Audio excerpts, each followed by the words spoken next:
Hello बच्चों, good morning. मैं हूं आपका दोस्त डॉक्टर शुभम और आप देख रहे हैं यूनिक टीचिंग इंस्टीट्यूट। तो बच्चों, जैसे हमने फर्स्ट यूनिट स्टार्ट किया है जिसका नाम है diversity in living organisms. 11th standard का फर्स्ट यूनिट बायोलॉजी का डाइवर्सिटी इन लिविंग ऑर्गेनिजम्स हमने स्टार्ट किया है। हमने उसमें से फर्स्ट चैप्टर जो था द लिविंग वर्ड, इसे स्टडी किया है पूरा। ठीक है, उसके बाद हमने मेन पॉइंट्स भी देखे हैं और हम वीकली ऐसा करते जाएंगे कि एमसीक्यू भी रिवाइज करते जाएंगे चैप्टर वाइज। ठीक है, जैसे ही हमारा यूनिट 1 ख़त्म हो जाएगा तो हम चारों चैप्टर के एक के बाद एक लेक्चर्स अपलोड करेंगे, उसमें हम एमसीक्यू देखेंगे। ठीक है, तो हमने जैसे फर्स्ट चैप्टर देखा था द लिविंग वर्ड, आज हम देखने जाने वाले हैं सेकंड चैप्टर जिसका नाम है बायोलॉजिकल क्लासिफिकेशन। ठीक है, तो स्टार्ट कर दे। तो जैसे कि हमने देखा सेकंड चैप्टर जो है जिसका नाम है बायोलॉजिकल क्लासिफिकेशन, तो इसमें कौन कौन से इंपॉर्टेंट पॉइंट्स हम देखने वाले हैं। तो पहले देखने वाले क्लासिफिकेशन। ठीक है, क्लासिफिकेशन इसमें 3 टाइप्स के दिया है, आर्टिफिशियल, नेचुरल और फाइलोजेनेटिक। ठीक है, हमें बायोलॉजिकल मतलब बायो से रिलेटेड, ऑर्गेनिज्म से रिलेटेड हमें क्लासिफिकेशन देखना है। ठीक है, उसी के बाद हम देखेंगे किंगडम सिस्टम क्या रहता है। ठीक है, फिर उसमें देखेंगे अलग अलग kingdoms. First kingdom is Monera, second Protista, then Fungi, then Plantae and then Animalia. Then we will study, उसके बाद हम पढ़ेंगे वायरस क्या रहते हैं, और फिर लीचेस लास्ट में। ठीक है, तो ये चैप्टर हमें स्टार्ट करना है।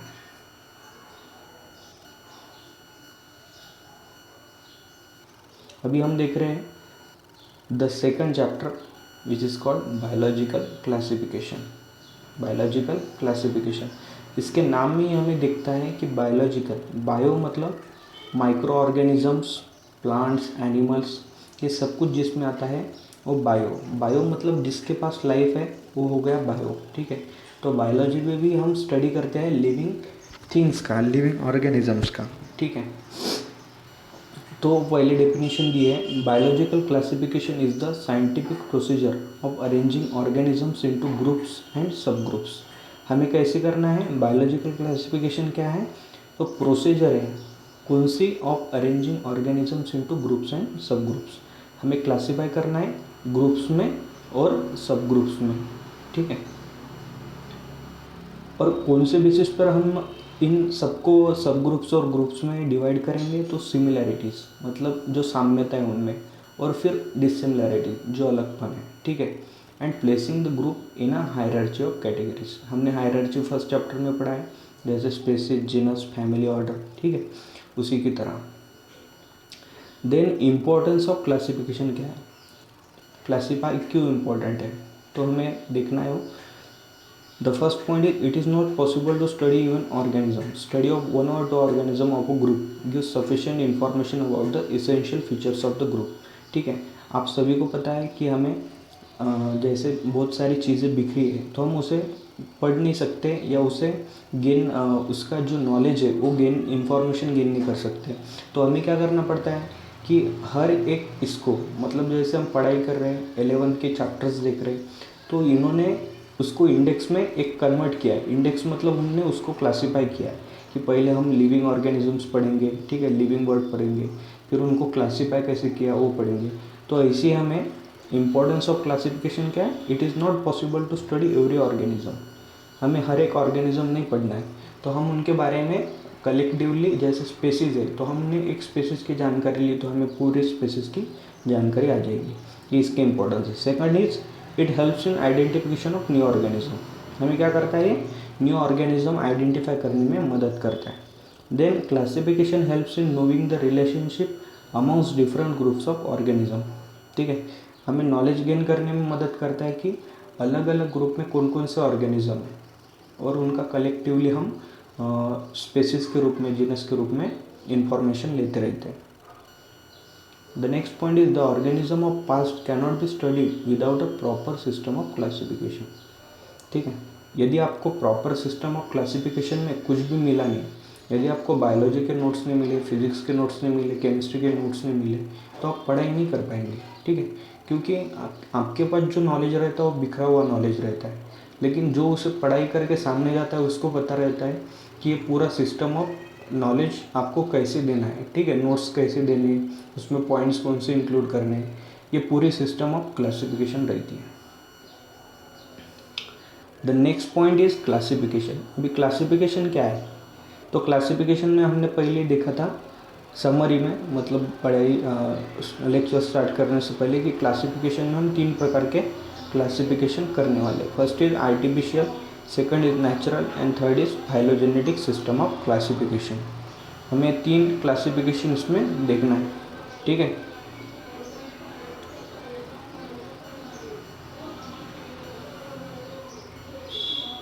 The next classification is artificial system of classification. पहले हम देखेंगे आर्टिफिशियल, फिर नेचुरल, और फिर हम देखेंगे लास्ट में फाइलोजेनेटिक सिस्टम ऑफ क्लासिफिकेशन। तो आर्टिफिशियल सिस्टम ऑफ क्लासिफिकेशन क्या है हम पढ़ेंगे। आर्टिफिशियल में इसके नाम में ही आर्टिफिशियल है, जिसे आर्टिफाई किया है, मतलब ह्यूमन द्वारा उसे आर्टिफिशियल तरह से उनको अरेंज किया है। ओनली 1 और 2 morphological characters for grouping of organism is use. इसमें क्या होते हैं, 1 से 2 मॉर्फोलॉजिकल कैरेक्टर्स ही यूज़ करते हैं ऑर्गेनिज्म को यूज़ करने में। Flowering and non flowering plants, ठीक है, enema and Anema, Aristotle classification भी इसको बोला जाता है। तो इसमें कुछ इम्पोर्टेंट नहीं है, तो हम देखेंगे कि आर्टिफिशियल क्लासिफिकेशन में सिर्फ 1 और 2 मॉर्फोलॉजिकल कैरेक्टर्स ही सेम रहते हैं, ये इम्पोर्टेंट बात है, 1 और 2, ठीक है। Second is natural system of classification. तो इसमें takes into consideration of comparable study of number of characters so as to bring out natural similarities and dissimilarities, hence natural relationship among the organisms, ठीक है। तो हम natural system of classification में क्या देखते हैं, कंपेरेबल स्टडी करते हैं ऑफ नंबर ऑफ कैरेक्टर्स। हमने क्या देखा पहले, आर्टिफिशियल में हमने सिर्फ 1 और 2 कैरेक्टर्स देखे मॉर्फोलॉजिकल, लेकिन नेचुरल में हम क्या देखते हैं, n नंबर ऑफ, ठीक है। n नंबर ऑफ मतलब बहुत सारे कैरेक्टर्स, मॉर्फोलॉजिकल कैरेक्टर्स हम स्टडी करते हैं, ठीक है। तो जैसे आर्टिफिशियल को हम कौन सा क्लासिफिकेशन बोलते हैं, एरिस्टोटल क्लासिफिकेशन, ठीक है, एरिस्टोटल क्लासिफिकेशन। और उसी के साथ हम नेचुरल सिस्टम ऑफ क्लासिफिकेशन को क्या बोलेंगे फिर, Bentham and Hooker classification, Bentham and Hooker classification, ठीक है। तो जैसे आर्टिफिशियल किसने बनाया था, किसने आर्टिफिशियल क्लासिफिकेशन ये स्ट्रक्चर उसका बनाया था, तो एरिस्टोटल, ठीक है। सेकंड जो है नेचुरल सिस्टम ऑफ क्लासिफिकेशन किसने बनाया था, तो बेंथम एंड हुकर क्लासिफिकेशन। ये नेचुरल सिस्टम ऑफ क्लासिफिकेशन का प्रकार है, टाइप है, ठीक है। Then the third is phylogenetic system of classification. अभी फाइलोजेनेटिक, अभी इसके नाम में ही है फाइला, ठीक है, फाइलोजेनेटिक। तो हम फाइलोजेनेटिक किसको बोलते हैं, देखो, based on the evolutionary relationship of organisms in this system, organisms are classified on the basis of their evolution on the earth, ठीक है, from primitive to highly evolved. मतलब फाइलोजेनेटिक मतलब हमें देखना है कि इवोल्यूशनरी रिलेशनशिप पे हम इस ऑर्गेनिज्म को क्लासिफाई करते हैं, मतलब उनका इवोल्यूशन कैसे हुआ, समझ रहे क्या, उनका इवोल्यूशन कैसे हुआ उसके बेसिस पे हम फाइलोजेनेटिक क्लासिफिकेशन को देखते हैं, ठीक है। और इस क्लासिफिकेशन को किसने बनाया था, तो इंगलर प्रांटल क्लासिफिकेशन भी हम इसको बोलते हैं, Engler and Prantl classification, Engler and Prantl, ठीक है। उसी के बाद हचिंसन ने भी इस क्लासिफिकेशन को यूज़ किया था, हचिंसन, ठीक है। तो हमने 3 क्लासिफिकेशन अभी देखे, और उसमें से जो इम्पोर्टेंट नाम है, जैसे आर्टिफिशियल में हम देखेंगे एरिस्टोटल, ठीक है, नेचुरल में हम देखेंगे बेंथम एंड हुकर, और फाइलोजेनेटिक में किसने बनाया था, इंगलर, प्रांटल एंड हचिंसन। ये नाम याद रखने आपको, ठीक है। द नेक्स्ट स्लाइड इज, अभी हम देखेंगे किंगडम सिस्टम ऑफ क्लासिफिकेशन क्या है, किंगडम सिस्टम ऑफ क्लासिफिकेशन, ठीक है। तो हमें देखना है किंगडम सिस्टम, आपने पहले ही देखा था, मेनली जो हाईली हायरार्ची में रहते हैं, हायरार्चिकल लेवल में जो हाईली लेवल पे जिनको रखा गया है उनको हम बोलते हैं किंगडम। क्या बोलते हैं? किंगडम, ठीक है, द हाईएस्ट लेवल। तो उनमें क्या आता है, फिर हमें देखना है कि किंगडम सिस्टम कैसे कैसे रहती है बनी, ठीक है। तो देखिए, पहली जो किंगडम सिस्टम बनाई थी वो है two kingdom system. Two kingdom system जिसमें सिर्फ दो ही किंगडम रहते हैं, Plantae and Animalia. Kingdom Plantae and kingdom Animalia, ठीक है। थ्री किंगडम सिस्टम में प्लांटी, प्रोटिस्टा एंड एनिमिलिया, ये तीन ग्रुप रहते हैं, प्लांटी, प्रोटिस्टा एंड एनिमिलिया, तीन किंगडम। फिर बनी फाइव किंगडम सिस्टम जो बनाई मोनेरा, प्रोटिस्टा, फंगाई, प्लांटी और एनिमिलिया। इनमें 5 किंगडम है। 3 किंगडम में Plantae, Protista, Animalia. Plantae Animalia के साथ कौन सा डाल दिया इन्होंने? प्रोटिस्टा। फिर प्रोटिस्टा के बाद इन्होंने ऐड किया 5 में मोनेरा और फंगाई, मोनेरा और फंगाई, ठीक है। तो यहाँ पे नेक्स्ट पॉइंट है, in two kingdom system of classification organisms are group on the basis of presence and absence of cell wall. तो आपको क्वेश्चन पूछा जाएगा कि टू किंगडम सिस्टम में कौन से बेसिस पे हमने डिवाइड किया है, तो फिर बोलेंगे हम presence and absence of cell wall. Presence and absence of cell wall मतलब सेल वॉल है या नहीं, इसके बेसिस पे टू किंगडम सिस्टम बनाई है। और वो टू किंगडम सिस्टम किसने बनाई थी? तो वो बनाई थी लिनियस ने। किसने बनाई थी? लिनियस ने। फिर लिनियस को ही हम क्या बोलते हैं? Father of taxonomy. तो यहाँ पे 3 क्वेश्चन बनते हैं कि two kingdom system which is based on presence and absence of cell wall propose by Linnaeus and Linnaeus is the father of taxonomy. 3 question MCQ यहीं पे बनते हैं, ठीक है। The next point is three kingdom system. अभी three kingdom system Haeckel, important नाम है। Haeckel separated unicellular animals, alga and fungi on the basis of lack of tissue differentiation and new kingdom protista was introduced. इसने क्या किया? Haeckel ने separate किया unicellular animals, alga and fungi, इनको separate किया on the basis of lack of tissue differentiation. मतलब इनमें tissue different tissue के तरफ से उनको अलग अलग इसमें उन्होंने डिवाइड किया हेकेल ने। और न्यू किंगडम इन्होंने बनाया प्रोटिस्टा। तो एमसीक्यू आ सकता है कि प्रोटिस्टा किंगडम किसने इंट्रोड्यूस किया? किंगडम प्रोटिस्टा, जो हम थ्री किंगडम सिस्टम में बीच में इंक्लूड करते हैं, तो दिया था हेकेल ने। किसने दिया था? हेकेल ने। और वो कैसे दिया था? On the basis of lack of tissue differentiation, कि वो उनमें टिश्यू ही डिफरेंट नहीं है तो उनको एक ही किंगडम में हम डाल सकते हैं, ठीक है।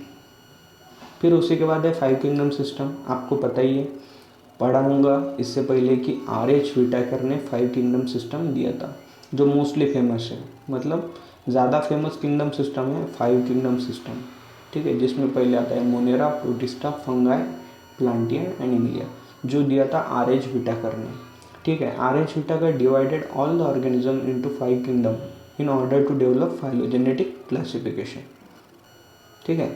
तो R.H. का फाइव किंगडम सिस्टम कैसा है? फाइलोजेनेटिक क्लासिफिकेशन है, और वो R.H. व्हिटेकर ने दिया था, ठीक है। इंपॉर्टेंट पॉइंट है।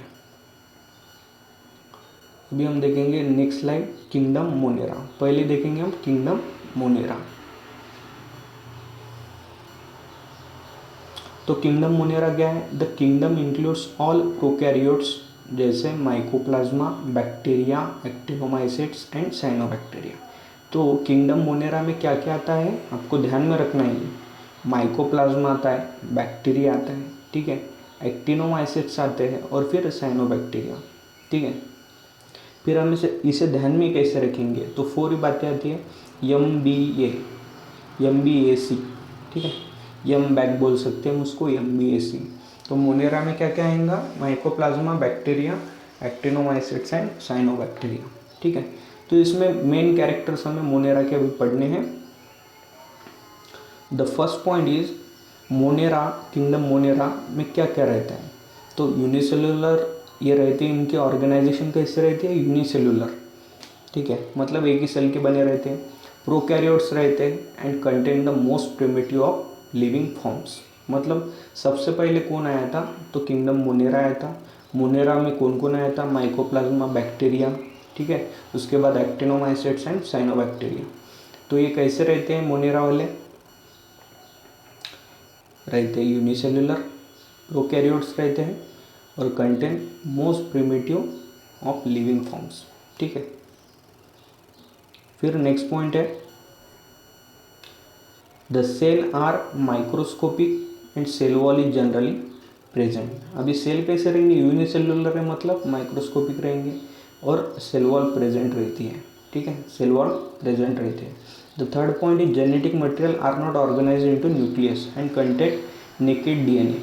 इनमें क्या रहता है, genetic material are not organised into nucleus, मतलब इनमें न्यूक्लियस नहीं है, ठीक है, और ऑर्गेनाइज्ड लेवल में नहीं रहते। और जो डीएनए रहता है ना वो नेकेड रहता है, ठीक है, नेकेड मतलब समझ सकते हैं आप, नंगा। नंगा डीएनए किस में रहता है, तो किंगडम मोनेरा में, ठीक है। The fourth point is membrane bounded organelles are absent. अभी आपको बताया कि ये पूरे नंगे नुंगे हैं, तो इनमें मेम्ब्रेन बाउंडेड ऑर्गेनेल्स प्रेजेंट रहेंगे क्या, नहीं, तो एब्सेंट रहते हैं। The fifth point is reproduction is asexual except gene recombination. मतलब इनमें जो रिप्रोडक्शन रहता है वो कैसा रहेगा, हमने पहले देखा है यूनिसेलुलर ऑर्गेनिजम्स में जो रिप्रोडक्शन रहता है वो कैसे रहता है, असेक्सुअल रहता है, ठीक है, एक्सेप्ट जीन रिकॉम्बिनेशन। जब तक जीन रिकॉम्बिनेशन नहीं होता तब तक इनमें असेक्सुअल रिप्रोडक्शन रहता है। तो मेन पॉइंट यही है कि रिप्रोडक्शन असेक्सुअल ही रहेगा। फिर six point is flagella may be present and are of single stranded, ठीक है, तो इनमें फ्लैजेला रह सकता है लेकिन कैसे रह सकता है, सिंगल स्ट्रैंड में, मल्टी स्ट्रैंड में नहीं रह सकता, ठीक है, क्योंकि यूनिसेलुलर ऑर्गेनिजम्स है। तो हमें देखना है कि सबसे पहले मोस्ट प्रिमिटिव इसलिए कौन कौन किसे ऑर्गेनिजम्स इनमें इंक्लूड होते हैं। तो आपको पता है जैसे सी में हम क्या देखते हैं, ब्लू ग्रीन अलगी देखते हैं, ठीक है। फिर बैक्टीरिया जो है ये मोस्ट प्रिमिटिव लिविंग फॉर्म्स हैं, ठीक है, जो आते हैं किंगडम मोनेरा में। उसके बाद है bacteria are the most abundant micro organisms that can survive in all kinds of climates. आपको पता है ये बैक्टीरिया, यदि ह्यूमन मर गए, प्लांट्स मर गए, सब पृथ्वी खत्म भी हो गई तो बैक्टीरिया रहेंगे, ठीक है, जिनसे फिर लाइफ फॉर्मेशन चालू होंगी। तो bacteria are the most abundant micro organisms that can survive in all kinds of climates, ठीक है। अभी हम देखेंगे कि बैक्टीरिया कौन कौन से टाइप्स के रहते हैं, ठीक है। तो बैक्टीरिया फर्स्ट रहते हैं कोकस शेप। जो कोकस बोलते हैं वो कैसे रहते हैं, स्पेरिकल शेप। कोकस किसको बोलेंगे हम, स्पेरिकल मतलब राउंड, ठीक है। देन है स्पाइरिलम, स्पाइरल और कॉइल शेप। स्पाइरिलम उसके नाम नहीं है, वो कैसे रहेंगे, स्पाइरल ऐसे, ठीक है। देन है बैसिलस मतलब रॉड शेप, रॉड शेप, ठीक है, हम इसे रॉड बोलेंगे, रॉड शेप। वो हो गए बैसिलस। बैसिलस कैसे रहेंगे, रॉड शेप। और विब्रियो कैसे रहेंगे, कॉमा शेप, ऐसे, समझे क्या। विब्रियो मतलब कॉमा शेप, ऐसे रह सकते हैं, ऐसे रह सकते हैं, कॉमा शेप, ठीक है। तो जो कॉमा शेप रहते वो हो गए विब्रियो। उसी के बाद स्पाइरल शेप हो गए स्पाइरिलम, ठीक है, स्पेरिकल शेप हो गए कोकस एंड रॉड शेप हो गए बैसिलस, ठीक है। 4 टाइप्स ऑफ बैक्टीरिया, तो ये इंपॉर्टेंट है, ध्यान में रखना। द नेक्स्ट स्लाइड इज, अब हम देखेंगे यहाँ पे डायग्राम आपको दिए कि वाइब्रियो वगैरह कैसे रहते हैं। मैंने आपको अभी बताया, ठीक है। ये देखा है, कोका है मतलब राउंड शेप हो गए, बैसिला मतलब कैसे हो गए, ठीक है, स्पाइरल मतलब स्पाइरल हो गए, ठीक है। ये देख रहे हैं आप, जैसे इसमें स्पायरा वगैरह रहते हैं तो ऐसे भी रह सकते हैं। और वाइब्रियो मतलब कॉमा शेप हो गए, ठीक है। The next point is they are group of most primitive prokaryotes. हमने देखा ही है कि ये क्या है, प्रोकैरियोट्स है which live under most hostile condition, मतलब एक्सट्रीम कंडीशन में कोई भी रह सकता है, उसे हम क्या बोलेंगे, किंगडम मोनेरा। जैसे एक्सट्रीम साल्टी एरिया में उसे हम क्या बोलेंगे, हेलोफाइल्स। एक्सट्रीम साल्टी एरिया को क्या बोलते हैं हम, हेलोफाइल्स। आपको यदि क्वेश्चन आया कि हेलोफाइल्स में कौन रह सकता है तो हम बोलेंगे किंगडम मोनेरा वाले, मतलब बैक्टीरिया। हॉट स्प्रिंग में कौन रह सकता है, हॉट स्प्रिंग को क्या बोलते हैं, थर्मो एसिडोफिल्स।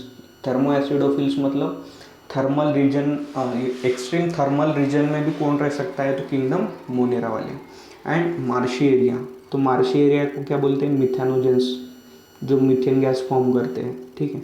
तो आपको बोले एमसीक्यू आ सकते हैं कि मिथेनोजेंस कौन सी किंगडम में आते हैं, तो फिर आपको बोलना है मोनेरा, ठीक है। थर्मो एसिडोफिल्स कौन से किंगडम में आते हैं, तो किंगडम मोनेरा। और हेलोफिल्स मतलब साल्टी एरिया, तो साल्टी एरिया में कौन रह सकते हैं, किंगडम मोनेरा वाले, ठीक है, Monera. They differ from other bacteria in having different cell wall structure, मतलब एक दूसरे से कैसे डिफर करते हो, तो absence of peptidoglycan, peptidoglycan, peptidoglycan helps in cell structure forming, ठीक है। तो यदि अब्सेंस ऑफ पेप्टिडोग्लाइकैन है तो उसके वजह से हम अलग अलग बैक्टीरिया को पहचान सकते हैं। Methanogens are present in the gut of several ruminant animals like cows and buffaloes, और इसी मिथेनोजेंस का यूज़ करके हम मीथेन गैस भी प्रोड्यूस करते हैं, आपको बताएं, जिसे हम बायोगैस बोलते हैं, ठीक है। मीथेन, मीथेन क्या है, biogas.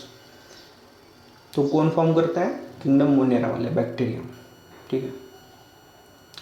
The next slide is अभी यू बैक्टीरिया, ठीक है। बैक्टीरिया कई प्रकार है, eubacteria, they are called true bacteria. अभी क्वेश्चन आएगा आपको ट्रू बैक्टीरिया कौन है, तो आप क्या बोलेंगे, यू बैक्टीरिया, ठीक है, true bacteria. They contain rigid cell wall, cell wall कैसे रहती है, रिजिड। एक मोटाइल कंटेन फ्लैजेला, यदि उनको चलना है तो क्या रहेगा, फ्लैजेला। फ्लैजेला मतलब झाड़ू जैसे उनकी स्ट्रक्चर रहते हैं, जैसे उनके पैर है, तो फ्लैजेला का यूज़ करके चल भी सकते हैं, मतलब मोटाइल रहते हैं, ठीक है। तो हम बोलेंगे जिनको फ्लैजेलम है वो मोटाइल भी रह सकते हैं। फिर साइनोबैक्टीरिया और blue green algae are gram positive photosynthetic bacteria, ठीक है। हम देख रहे हैं eubacteria are true bacteria, उनमें क्या आता है फिर साइनोबैक्टीरिया और ब्लू ग्रीन अल्गी। अभी साइनोबैक्टीरिया को ही हम क्या बोलेंगे, ब्लू ग्रीन अल्गी। आर क्या रहते हैं, ग्राम positive photosynthetic bacteria, photosynthetic bacteria रहते हैं और ग्राम पॉजिटिव रहते हैं।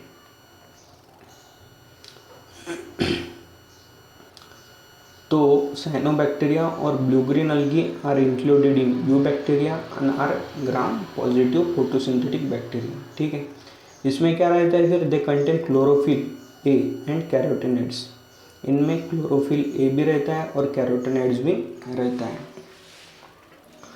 दे में भी यूनिसेलुलर, आपको बताएं, कॉलोनियल मतलब कॉलोनी फॉर्म करते हैं, और फिलामेंटस, उनमें फ्लैजेला वगैरह रह सकता है। फ्रेश वाटर में रहते हैं, मराइन वाटर में रहते हैं और ज़मीन पे भी रह सकते हैं। Some of them have specialise heterocyst cell to perform nitrogen fixation, ठीक है। तो इम्पोर्टेंट पॉइंट है ये, some of them have specialise heterocyst cell, कौन सी cell, heterocyst, to perform nitrogen fixation. तो नाइट्रोजन फिक्सेशन कौन करता है, यू बैक्टीरिया, जिनको ये क्या बोलेंगे, साइनोबैक्टीरिया। इनमें कौन कौन आता है, Nostoc and Anabaena, Nostoc and Anabaena, ठीक है, इंपॉर्टेंट है, नोट कर लेना। Chemosynthetic bacteria oxidise inorganic substances like nitrate, ammonia etcetera to produce energy and help in recycling of nitrogen, phosphorus and sulphur. Chemosynthetic bacteria भी आते हैं इनमें, जो ऑक्सीडाइज करते हैं inorganic substance like nitrate and ammonia to produce energy. हमें पता है जैसे हम मीथेन से, मिथेनोजेंस क्या प्रोड्यूस करते हैं, मीथेन, तो हम उससे एनर्जी प्रोड्यूस करते हैं। केमोसिंथेटिक हो गए, साइनो हो गए, फिर होते हैं इनमें यू बैक्टीरिया में heterotrophic bacteria are most abundant and act as decomposer. तो डिकम्पोज कौन करता है, हेट्रोट्रॉपिक बैक्टीरिया, ठीक है। साइनोबैक्टीरिया क्या करते हैं फिर, ग्राम पॉजिटिव रहते, फोटोसिंथेटिक बैक्टीरिया, ठीक है। नाइट्रोजन फिक्सेशन कौन करता है, तो यही करते हैं साइनोबैक्टीरिया। फिर डिकम्पोजर कौन रहता है, हेट्रोट्रॉपिक बैक्टीरिया, ठीक है। हेट्रोट्रॉपिक बैक्टीरिया क्या करते हैं, और they are helpful in production of curd. अभी कर्ड कौन बनेगा, तो हेट्रोट्रॉपिक बैक्टीरिया। एंटीबायोटिक जैसे हम टैबलेट बनाते हैं तो उनका यूज़ करते हैं हेट्रोट्रॉपिक बैक्टीरिया का। Fixing nitrogen in leguminous plants, तो इम्पॉर्टेंट है, लेगुमिनस प्लांट्स में कौन नाइट्रोजन फिक्सेशन करता है, तो हेटरोट्रॉपिक बैक्टीरिया। ठीक है। Some of them are pathogenic and cause disease like cholera, typhoid, tetanus and citrus canker. तो ये पूरे डिसीज किसके वजह से होते हैं? तो हेटरोट्रॉपिक बैक्टीरिया की वजह से। अभी नेक्स्ट स्लाइड है, हम देखेंगे इसमें हमने जैसे अभी पढ़ा टाइप्स। पहला था यू बैक्टीरिया, जिसे हम क्या बोलते हैं जिसे ट्रू बैक्टीरिया। ठीक है। फिर आते हैं उनमें दो, ऑटोट्रॉफिक एंड हेटरोट्रॉफिक। ऑटोट्रॉफिक में कौन आता है आपको पता है, यहाँ पे डिवाइड किया है हमने ऑटोट्रॉफिक को दो टाइप्स में। पहले आते हैं फोटोसिंथेटिक, जिसमें आते हैं blue green अलगी, Nostoc and anabaena. ये सब क्या है? साइनोबैक्टीरिया भी इसे हम बोलते हैं, साइनोबैक्टीरिया। ठीक है। फिर सेकंड आता है ऑटोट्रॉफिक में कौन सा टाइप आता है? Second chemosynthetic. उसमें कौन कौन आता है फिर? कैलिप्टोजेना एंड वेस्टिना मेंटिफेरा। ठीक है। और हेटरोट्रॉपिक में हमने देखा है जितने भी डिसीज होते हैं वो पूरे हेटरोट्रॉपिक में आते हैं, वो वाले बैक्टीरिया। ठीक है। द नेक्स्ट स्लाइड इज, अभी हम नेक्स्ट स्लाइड देखेंगे माइकोप्लाज्मा। ठीक है। हमने यू बैक्टीरिया देख लिया, अभी हमें देखना है माइकोप्लाज्मा। तो माइकोप्लाज्मा क्या रहते हैं? They are the simplest free living prokaryotes. तो हम बोलेंगे सिंपलेस्ट कौन है?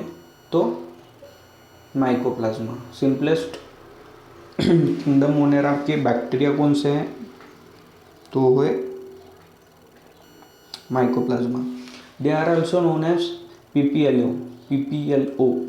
उनको ये क्या बोलते हैं? पीपीएलओ। तो पीपीएलओ मतलब प्लूरोनिमोनिया लाइक ऑर्गेनिजम्स। ठीक है। माइकोप्लाज्मा को ही हम क्या बोलेंगे? पीपीएलओ मतलब pleuropneumonia like organisms. They lack cell wall and can survive without oxygen. इनको ऑक्सीजन नहीं लगता और उनको सेल वॉल भी नहीं रहती। They lack cell wall and can survive without oxygen.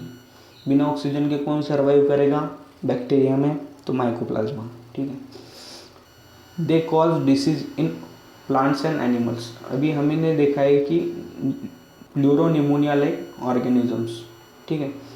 तो विदाउट ऑक्सीजन ये जी सकते हैं, इनको ऑक्सीजन की ज़रूरत नहीं है। और किस में डिजीज कर सकते हैं? प्लांट्स और एनिमल्स में। ठीक है। उसी के बाद हमें देखना है किंगडम प्रोटिस्टा। ठीक है। Kingdom Protista includes chrysophytes, dinoflagellates, euglenoids, slime mould and protozoans. क्या क्या आता है फिर?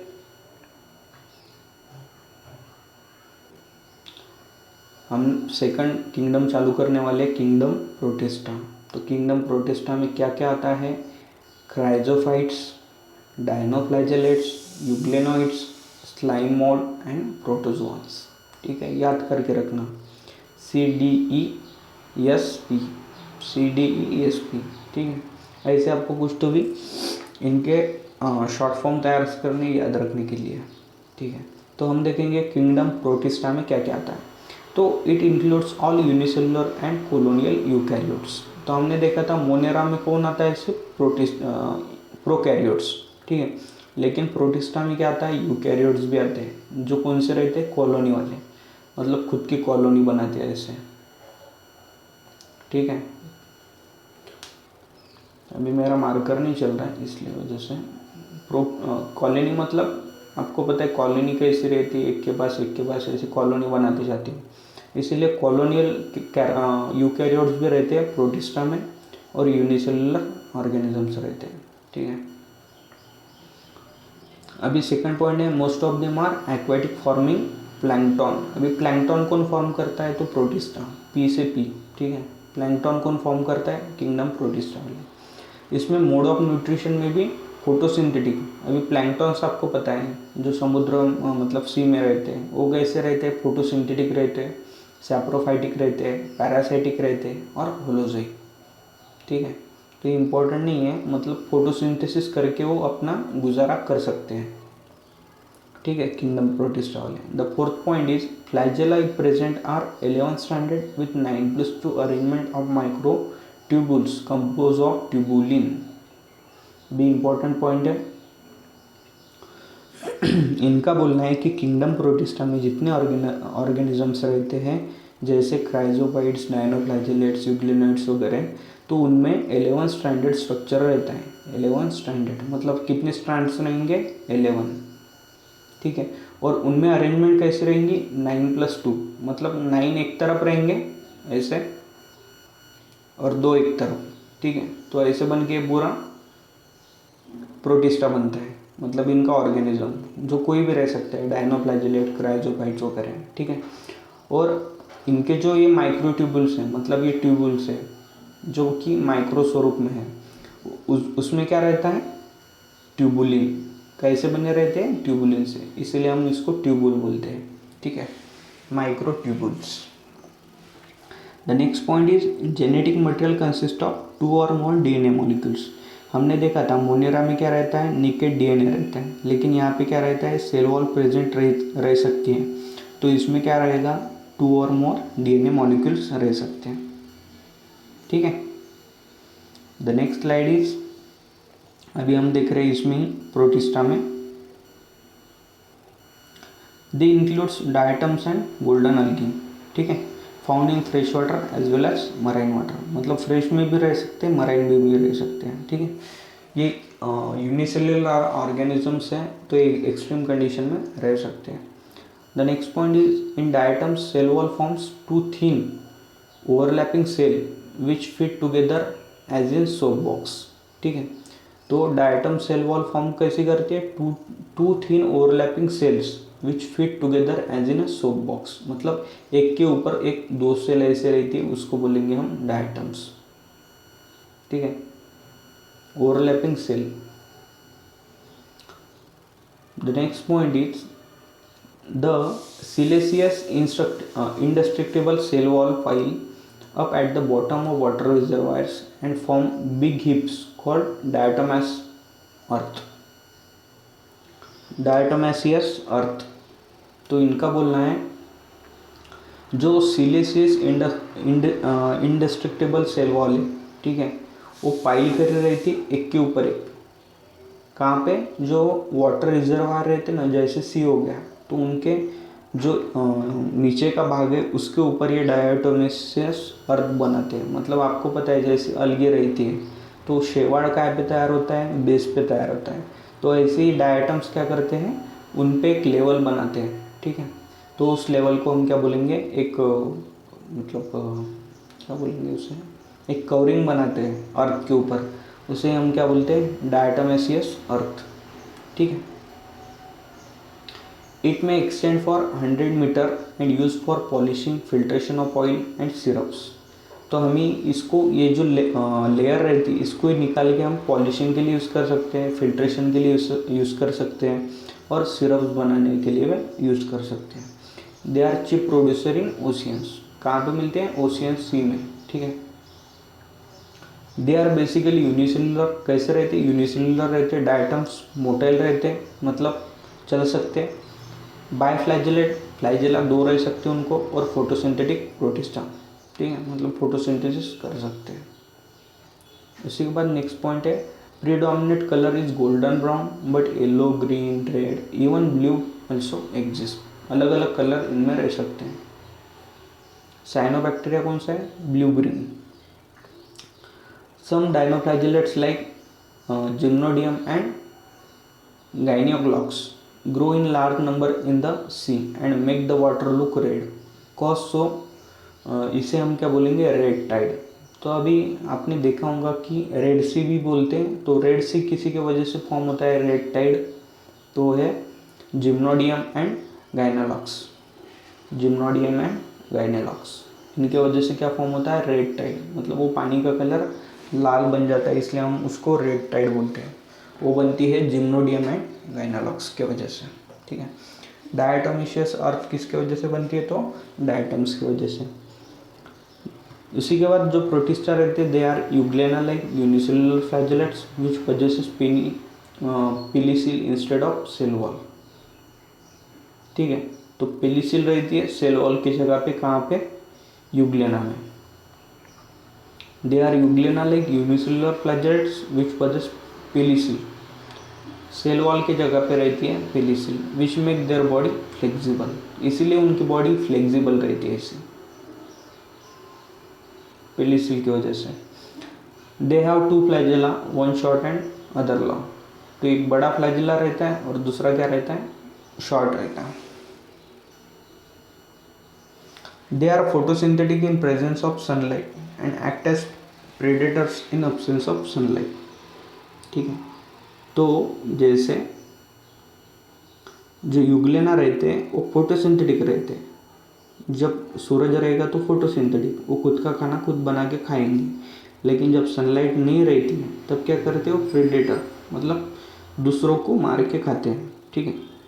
तो एग्जाम्पल हमें दिया है युग्लेना और पेरानेमा, युग्लेना और पेरानेमा। ठीक है।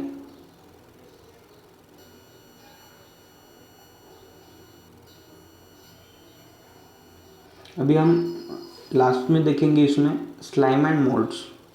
स्लाइम एंड मोल्ड्स क्या रहते हैं, they are, slime and moulds क्या रहते हैं अभी, they are saprophytic protist and feed on decaying twigs and leaves. तो किंगडम प्रोटिस्टा में स्लाइम एंड मोल्ड्स आते हैं जो क्या करते हैं, खुद को फीड करते हैं काय पे, डिकेइंग ट्विग्स एंड लीव्स पे, मतलब सड़ने वाले पत्ते या जो गोबर वगैरह रहता है उसमें जो रहते हैं वो रहते हैं स्लाइम मोल्ड्स। ठीक है। Under favourable condition they form an aggregation called plasmodium which produce fruiting bodies bearing spores. तो अनफेवरेबल कंडीशन में क्या करते हो, खुद को एग्रीगेट करते, एक जगह करके प्लाज्मोडियम तैयार करते हैं। ठीक है। उस प्लाज्मोडियम से क्या बनाते हो, उनके ऊपर फ्रूटिंग बॉडीज, मतलब फ्रूट जैसी बॉडीज तैयार होती हैं अलग अलग, नहीं क्या, तो उसको बोलेंगे हम spores.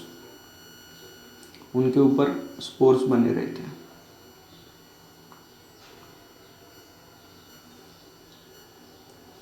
The next point is the cell wall of spores contain cellulose। तो सेल वॉल में क्या रहेगा, सेलुलोज। ठीक है। The spores are disperse by air currents. आपको बताएं यदि स्पोर रहेंगे तो यदि वो हवा आ गई तो उसके वजह से क्या होंगे, डिस्पर्स होंगे और जगह वो उनका फॉर्मेशन तैयार होगा। तो एग्जांपल्स कौन रहेंगे, फाइजेरम एंड फिलूजो, फाइजेरम एंड फिलुगो। ठीक है। ये एग्जांपल्स है स्लाइम एंड मोल्ड्स के। अभी इसमें नेक्स्ट प्रोटोजोन्स। प्रोटोजोन्स क्या रहते हैं, किंगडम प्रोटिस्टा में आते हैं। All protozoans are heterotrophs and live as predators और पैरासाइट्स। तो जो प्रोटोजोन्स रहते हैं वो कैसे रहते हैं, हेट्रोट्रॉप्स रहते हैं। हेट्रोट्रॉप्स मतलब दूसरे के ऊपर मतलब जीने वाले, दूसरे का यूज़ करके जीने वाले। तो क्या रह सकते, पैरासाइट। तो मतलब दूसरे को बोल के भैया मेरे को रहने दो, आपके घर पे हैं, वो हो गए पैरासाइट। और दूसरे होते हैं, एक तो रहने दो नहीं तो मैं आपको मार के खा जाऊंगा, वो रहते प्रेडेटर। तो प्रोटोजोन्स कैसे रहते हैं, हेट्रोट्रॉप्स, और उनमें रह सकते प्रेडेटर और parasite. They are considered as primitive relatives of animals. हमारे जो प्रिमिटिव है वो कौन है, तो प्रोटोजोन्स। ठीक है। Amoeboids move capture food by pseudopodia, some are parasitic also. ठीक है। हमें पता है अमीबा किस में आएगा, फिर प्रोटिस्टा में। और वो क्या, उनको खाने के लिए क्या रहता है, सूडोपोडिया। मतलब क्या करते हैं अमीबा, ऐसे अमीबा है। ठीक है। तो एक यहाँ पे एक स्ट्रक्चर बनाते हैं,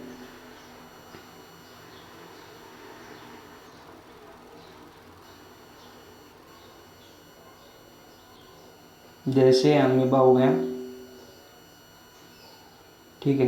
तो ये दूसरा ऑर्गेनिज्म है कोई जिसका इसको खाना है, तो ये क्या करेगा, ये अपनी यहाँ पे ऐसे नोच बनाएगा और फिर उसको ऐसे बढ़ाएगा यहाँ से। ठीक है। और फिर इसको अंदर ले लेगा, तो इसको बोलते हैं हम सूडोपोडिया। ये जो स्ट्रक्चर है साइड वाला, मतलब उसके दो हाथ बनाता हो, उसको बोलते हैं सूडोपोडियम, मतलब सूडोपोडिया। और कभी कभी ये पैरासाइटिक रहता, जब ये सूडोपोडिया निकल रहा है तो उसको क्या रहेगा, वो पैरासाइटिक रहेगा। The next point is pseudopodia जब रहेगा तब वो क्या रहेगा, प्रीडेटर। लेकिन पैरासाइट कब रहेगा, जब वो दूसरे को बोलेगा भैया मेरे को कुछ खाने को दे दो, आपके साथ रहने दो, तो तब वो बनेगा parasitic. Flagellate protozoans are free living और पैरासाइटिक। तो आपको पता है फ्लैजेलेटेड कैसे रह सकते हैं, एक तो फ्री लिव कर सकते हैं, एक तो दूसरे को बोल सकते हैं भैया रहने दो, दे हैव फ्लैजेला, उनको तो फ्लैजेला रहेंगे। फिर नेक्स्ट पॉइंट है सिलिएटेड प्रोटोजोन्स आर एक्वेटिक। जिनको सिलिया है वो क्या रहेंगे, aquatic. And cilia all over the body for movement. तो सिलिया काय के लिए यूज़ करते हैं, फिर मूवमेंट के लिए। फ्लैजेला भी मूवमेंट के लिए, ठीक है। Sporozoans includes organisms that have infectious spores like stage in their life cycle. तो स्पोरोजोन्स में क्या रहेंगे, स्पोर्स रहेंगे, तो वो क्या करेंगे, इन्फेक्शन बढ़ाएंगे।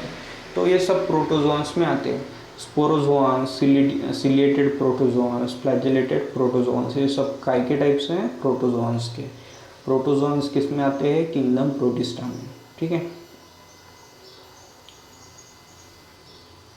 अभी हम यहाँ पे एक डायग्राम देख रहे हैं जिसमें हमें पता चलेगा कौन कौन आता है। प्रोटोजोन्स में कौन कौन आते हैं, जो फ्लैजेलेटेड रहते हैं उनको क्या बोलेंगे हम, ट्रिपैनोजोमा। ट्रिपैनोजोमा। सिलिएटेड कौन रहेंगे, पैरामीशियम। सिलेटेड कौन रहेंगे, पैरामीशियम। उसके बाद स्पोरोजोन्स मतलब जिनमें स्पोर होते हैं और उससे वो इन्फेक्शन फैलाते हैं, वो कौन रहते हैं, प्लाज्मोडियम, जैसे प्लाज्मोडियम वाइवैक्स, ठीक है। फिर अमीबॉइड्स में कौन रहेंगे, अमीबा और एंटामीबा, ठीक है। अमीबॉइड्स में कौन रहेंगे, एंटामीबा और अमीबा। तो प्रोटोजोन्स में कौन कौन आते हैं, अमीबॉइड्स, स्पोरोजोन्स, फ्लैजेलेटेड एंड सिलिएटेड। याद रखना ये इंपॉर्टेंट है प्रोटोजोन। अभी किंगडम प्रोटिस्टा में हमने पूरा देखा प्रोटोजोन तक। अभी हम नेक्स्ट जो टॉपिक है किंगडम फंगाई, वो नेक्स्ट लेक्चर में कवर करेंगे, क्योंकि ये लेक्चर थोड़ा बहुत बड़ा हो रहा है, ठीक है। मैं भी थोड़ा स्टॉप लेता हूँ और नेक्स्ट लेक्चर कंटिन्यू करते हैं हम किंगडम फंगाई से, ठीक है। Thank you guys. अभी ये लेक्चर आपने थोड़ा आपके दोस्तों में भी शेयर कर देना। हमारे सब्सक्राइबर जैसे जैसे बढ़ते जाएंगे, ठीक है, 1000 सब्सक्राइबर होने पे हम लाइव भी कर सकते हैं। तो इसी के लिए इसे बहुत शेयर करना, ठीक है। और थोड़ा वीडियो को प्यार दीजिए, मतलब मेरे को समझ में आएगा कि आपको कैसे पढ़ाना है, क्या पढ़ाना है। कुछ भी क्वेरी रहेंगे तो आप व्हाट्सएप पे पूछ सकते हैं, ठीक है, कॉल भी कर सकते हैं। Thank you guys.